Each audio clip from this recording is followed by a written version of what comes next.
Right. We got mercy receiving the ministry. What do you think you gonna do?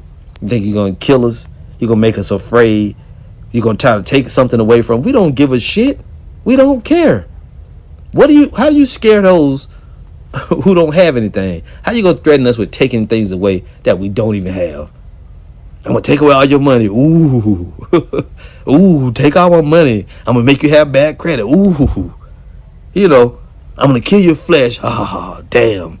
No more working every day. No more getting up dealing with all your bullshit. No more dealing with the nigga woman. We don't have anything. The only thing that we really do have, you can't even take it if you try. The truth. You can't take the truth from us. You can't take our souls from us. You can't do shit. But continue getting messed up through this word. Continue to be revealed by the Spirit of the Lord. And every move you make against us, the Lord is making 1,000 moves against you. Okay, Shalom. As always, I want to start these videos by giving all glory, honor, and thanks to the Heavenly Father and His only begotten Son for this wisdom and knowledge. That is Yahweh, Bahashim, Yahweh Shai, Bahashim, Harakakwadash, as well as the double honors to the apostles and elders of GMS, Great Millstone, whom I learned this truth under, and a shalom to the rest of the elders in Achium around the globe, bringing this word out within sincerity, truth, and diligence. That was the elder Manatizakba, there's channel GMS South Carolina '08. He was going in on Esau doing what Esau does, chiefly Amalek, trying to corrupt the so-called, as he claims, the black Hebrew Israelites, and we know that's just a byword for evil, and to try to make us look like an extremist group, because it's just do 2 seconds of homework. You see the brothers on the streets preaching come in all different shapes and colors. There's brothers got camps in from Nigeria to Australia to the Philippines to the Netherlands, all the way down in Central and South America. There's brothers all over, and in Europe. So that's just the tactic of the devil to try to stop this truth in him, from him really being exposed of who he's not coming out. He's in survival mode right now. But anyways, let's to go on to what he was saying. The elder was saying is we don't have shit to lose here. We already in last place, and that's actually a beautiful thing, to be in a low state, because if we had riches, if we had some type of wealth, we wouldn't care about salvation and getting saved out. Our trust would be in this wicked modern Egypt. But thankfully we're not in too low of a state where we're bugged out, but where we're just low enough where we got our food, our spirits is up, and Lord willing it stays, and we got the brotherhood, we got the Akim. We don't need nothing else, So let's get to it. Ecclesiastes 7 verse 7. Surely oppression maketh a wise man mad, and a gift destroyeth the heart. And that's why you see a lot of our people that are high ranking in entertainment, these celebrities, they bend over and can be used as pawns, because they got their gifts, the little riches. But we know their riches are completely corrupt, and it's being further exposed how corrupt it is. Just look at niggas like Diddy, Will Smith, all this type of weirdo, just demonic evil that these guys got to do just to maintain their riches. That's a corruptible crown. We have faith through the Holy Scriptures and knowledge of the Holy Scriptures that the Lord, we stay long suffering. The Lord will inherit a incorruptible crown, which is what we're striving for. Another one, Matthew 19 verse 24. And again I say unto you, it is easier for a camel to go through the eye of a needle than for a rich man to enter in the kingdom of Yahweh. So these guys that's high up and rich, they really, it's a trap. The riches profit not in the day of wrath, and a whole lot of wrath is coming down here. Let's actually get this, because right now, us as a nation are in a state of meekness. We're in a low state, and we know only a remnant of our nation is going to to get the first fruits of the kingdom. The rest, the 2/3 of our nation, will have to come back through the loins, through the seed of the 1/3 that make it out of the end of this world. This is not the end of earth, but the end of the heathen and rulership, chiefly starting with Esau, Edom. Esau is the end of the world. Jacob is the beginning that followeth. And we're seeing this man's world come to a crashing end, and it's going to be highlighted in this third world war, which is rapidly happening. Psalms 37 verse 11, but the meek shall inherit the earth and shall delight themselves in abundance of peace. Matthew 5 verse 5, blessed are the meek, for they shall inherit the earth. And right now our people, so-called Negroes, Hispanics, and Native Americans, aren't abundant. We're not living at peace. We're not living in rest. We're living in a state of oppression, bloodshed, and slavery.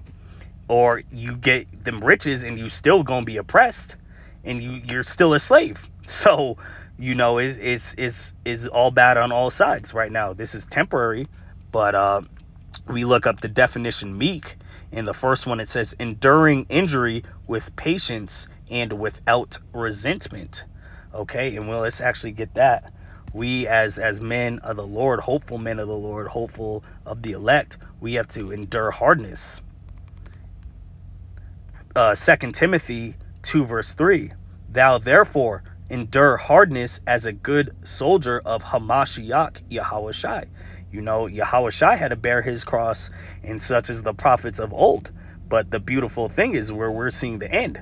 This is a time that all of the prophets look to see, and where we're in that right now. So we just gotta, endure, stay in the fight, Lord willing, and get the fruits of the kingdom. And we have the faith that the Lord will come through and protect us and save us and deliver us out of this incoming hell. Another one, a couple synonyms for the word meek is patient and long suffering. And that's it ain't fun getting your ass kicked every day, but as a good soldier, as a good fighter, you gotta have patience as well as discipline to suffer this battle, because we know it's gonna get better on the other side. That's the faith that we have. Okay, and now, because the elder Malcolm GMS Chicago, he always likes to say it is clear and evident in this world, and especially here in Babylon the Great America, in this society, who's in last and who is in first. Okay, Luke 13 verse 30, behold, there are last which shall be first, and there are first which shall be last. In red, so we know that's Yahushai speaking, and he mentions that in multiple scriptures. Them that are first shall be last, and them that are last shall be first. That's why Amalek, going back to the beloved elder Manata Zakba in his video, which fired me up to do this, it was Amalek who's at the top. Esau's at the top, but Amalek's chiefly at the top. He's at the tippy top, the point of the spear in terms of wealth. He controls everything on this side. The last thing he wants, since he's built his kingdom of lies, bloodshed, and wickedness, is the truth to keep coming out. But he can't stop prophecy, even though, as the elder was going into, he's going to try, but it's not going to work. It's a losing battle that Esau, Amalek are fighting. Let's get Sirach, the 30th chapter, speaking on this kind of this miserable state that we're in. Going back, let me play this real quick again. You think you're gonna kill us? You're gonna make us afraid? You're gonna try to take something away from? We don't give a shit. We don't care. How do you scare those who don't have anything? How you gonna threaten us with taking things away So how do you scare those that don't have anything? That's why I titled this, we have zero to lose. We don't got shit to lose. You gonna take our money? I don't have money. We been broke. You gonna mess our credit up? My credit already been jacked up because I'm broke. I'm not making enough money. If I was up in a higher state, I'd use credit cards for business. Right now, last 5 years, I didn't have to use credit for survival, which shows you how low of a state we are. You gonna turn our women against us? You done already did that. There's nothing you can really do that the Lord ain't already did. You think it's you, Esau, but it's really the Lord. The Lord put a leprous devil, a leprous sodomite at the top of the world. that was a direct punishment to us, but we were acknowledging our offense, and we have faith. If we continue in diligence and to follow the law, statutes, and commandments in this wicked flesh to the best of our abilities, and keep laboring and preaching in the word of Yahweh Ba'Shem Yahushai and upright doctrine, that will be saved out of this hell. Okay, so let's get this one, speaking on a miserable life. Ecclesiasticus 30 verse 17. Death is better than a bitter life or continual sickness. Okay, that's really a mercy. No one wants to just live in misery and pain and suffering all day. So you take us out. We don't believe that you only live once, that YOLO spirit. We know that we've been here many times. The flesh is temporary, the spirit is eternal. But Lord willing, if brothers were to pass, we don't get sent right back here. That we please, we didn't had enough of Esau and Eve's kingdom. Ecclesiastes 2 verse 17. Therefore I hated life, because the work that is wrought under the sun is grievous unto me, for all is vanity and vexation of spirit. Okay, and it's nothing. What was it? It was Lot. He was vexed by the filthy conversation of the wicked. It's nothing but wickedness, confusion, madness, all this arrogancy. Yet people are more depressed and miserable than ever. This is a really dark time, and we know that because of who's currently in rulership. And let's close off on this. This is the faith that we have. We wouldn't want to lose our life. We want to make it out. But we know them that are slain in Yahushua are going to be the first risen up. We have faith that our Redeemer, our Lord, Yahushua, Yahweh Ba'Shem Yahushua, and the angels are going to protect us in the Jacob's trouble, this incoming collapse of Esau's world. Isaiah 41 verse 14, 144. Fear not, thou worm Jacob, and ye men of Israel. I will help thee, saith the Lord, and thy Redeemer, the Holy One of Israel. And that's why we keep the faith. That's what keeps us going. So we got to endure this battle, being in poverty, having our women, and just Amos 7:17, the harlots in the city, and seeing our people die by the sword and that evil eye towards their brethren.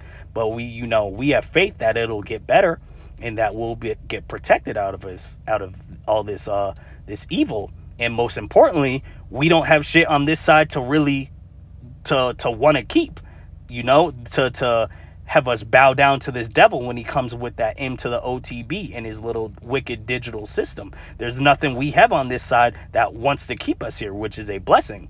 This place sucks, and even if you rich, you still living in hell. You're still a slave. You're even more compromised. So I hope this was edifying. Kol halayim Yahweh Ba'Shem Yahushai Ba'Hashem Ha Rakah Kodash.